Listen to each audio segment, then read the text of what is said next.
মাছ মাংস খেয়ে যখন বোর হয়ে যাবেন, কোনো কিছুই খেতে যখন মুখে ভালো লাগবে না, তখন আজকের রেসিপিটা ট্রাই করতে পারেন। গরম গরম ভাতের সাথে আজকের এই রেসিপিটা খেতে কিন্তু অনেক বেশি ভালো লাগে। সহজ আর সিম্পলভাবে দেখানো আজকের এই রেসিপিটা আশা করছি সবার কাছে ভালো লাগবে। প্রথমেই একটা ফ্রাই প্যানে 2 টেবিল চামচের মতো সরিষার তেল দিয়ে দিয়েছি। তেলটা মোটামুটি গরম হয়ে গেলে এখানে 15 থেকে 20টার মতো আস্ত রসুন কোয়া দিয়ে দিচ্ছি। এবার রসুন কোয়াগুলোকে হালকা নরম হয়ে আসা পর্যন্ত ভেজে নিব। আস্ত রসুন কোয়াগুলো যখন ভাজতে ভাজতে হালকা একটু নরম হয়ে যাবে, তখন এখানে 5-6টার মতো আস্ত শুকনো মরিচ দিয়ে দিচ্ছি।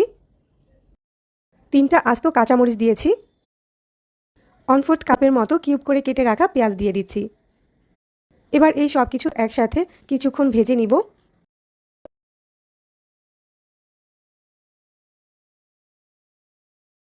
সবকিছু একসাথে ভাজতে ভাজতে এক পর্যায়ে দেখা যাবে রসুন আর পেঁয়াজটা ভালোভাবে সিদ্ধ হয়ে গিয়েছে, শুকনো মরিচ আর কাঁচামরিচটাও ভাজা হয়ে গিয়েছে। ঠিক সে পর্যায়ে এখানে হাফ কাপ পরিমাণ ধনেপাতা দিয়ে দিতে হবে। এখন ধনেপাতাটাকেও এই সব কিছুর সাথে আরও 1-2 মিনিটের মতো ভেজে নিব।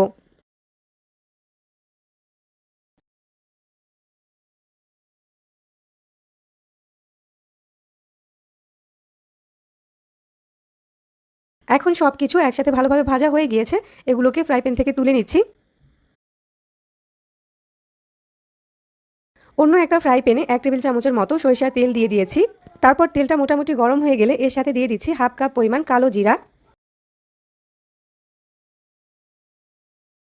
এবার কালো জিরাটাকেও তেলের সাথে 1 থেকে 2 মিনিটের মতো ভেজে নিব। এর থেকে বেশি ভাজলে কালো জিরাটা কিন্তু তেতো হয়ে যাবে। কালো জিরাটাও ভাজা হয়ে গিয়েছে, এবার এটাকে ফ্রাই প্যান থেকে তুলে নিচ্ছি। আর একটা ব্লেন্ডারের কাপে নিয়ে কালো জিরাটাকে ভালোভাবে গুঁড়ো করে নিচ্ছি। কালো জিরাটাকে ভালোভাবে গুঁড়ো করা হয়ে গেলে এর সাথে অ্যাড করে নিচ্ছি আগে থেকে ভেজে রাখা রসুন, পেঁয়াজ, শুকনো মরিচ, কাঁচামরিচ আর ধনেপাতা।